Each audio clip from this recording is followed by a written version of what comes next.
So you just had an injury in jiu-jitsu. You were rolling. Someone applies a leg lock. Your knee pops. What's next?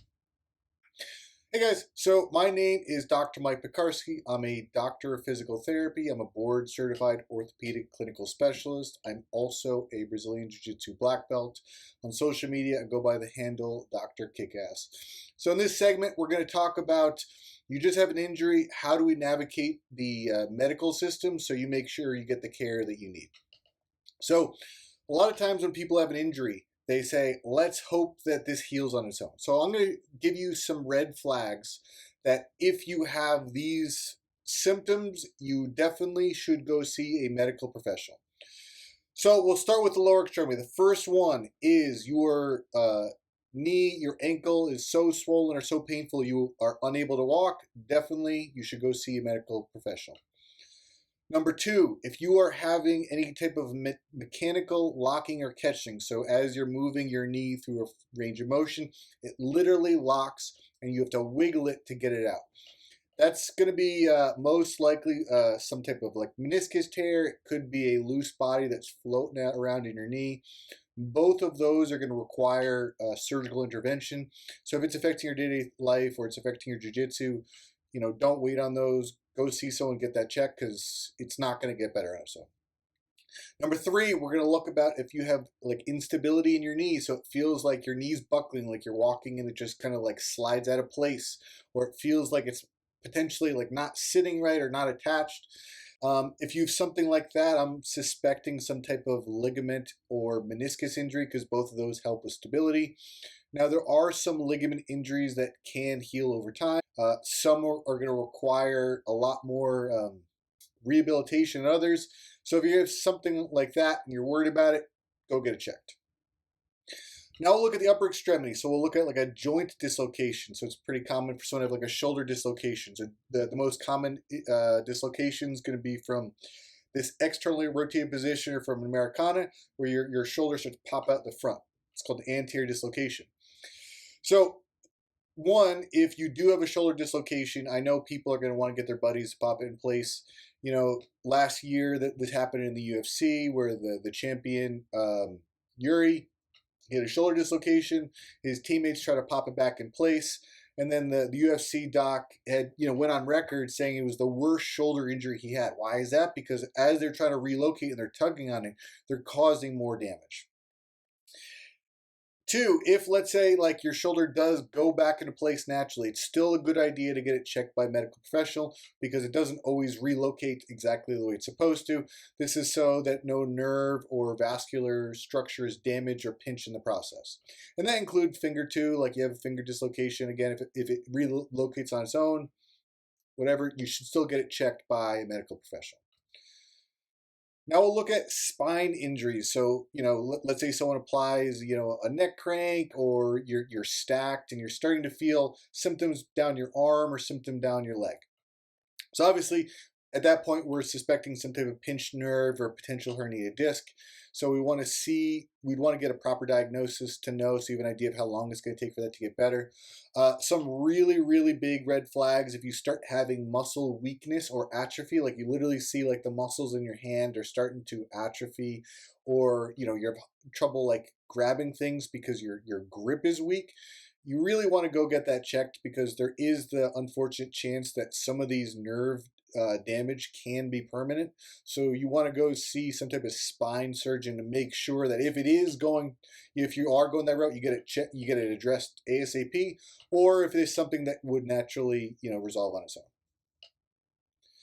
So now we can talk about injuries, do they heal on their own? And a lot of injuries will get better on their own, but you do have to remember there's a difference between having no pain and for that structure to have the resilience it had pre-injury. Those are two different things.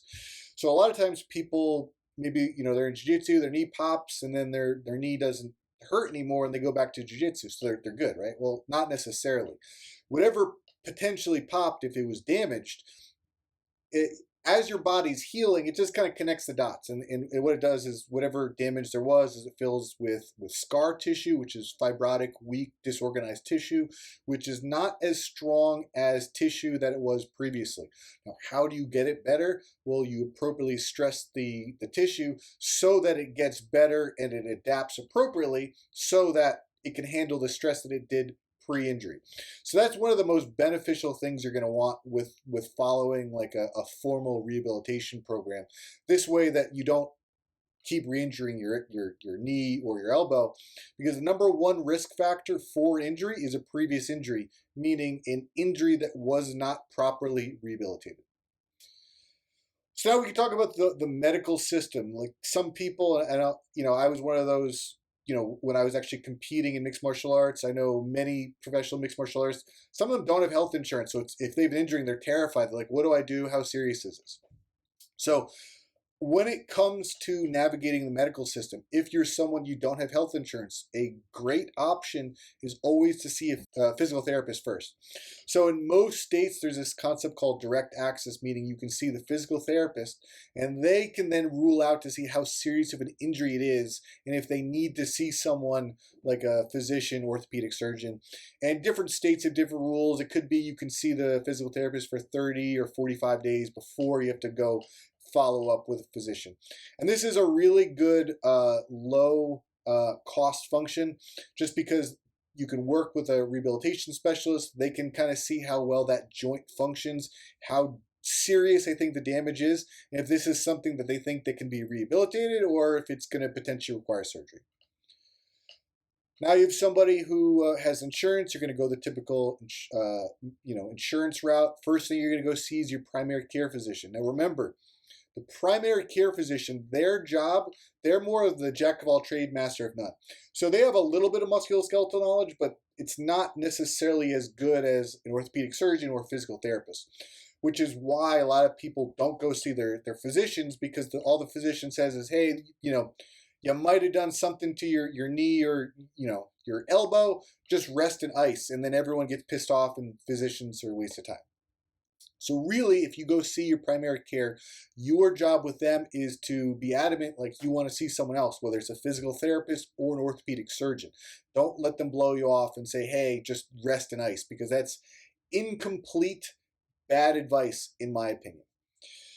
Now, an orthopedic surgeon, again, they have the bias that they do surgery, but a lot of orthopedic surgeons now are great and they recognize if something really needs surgery or if they think that it can be properly rehabilitated, and then they're going to refer to a physical therapist. I hope you guys found that this information is helpful.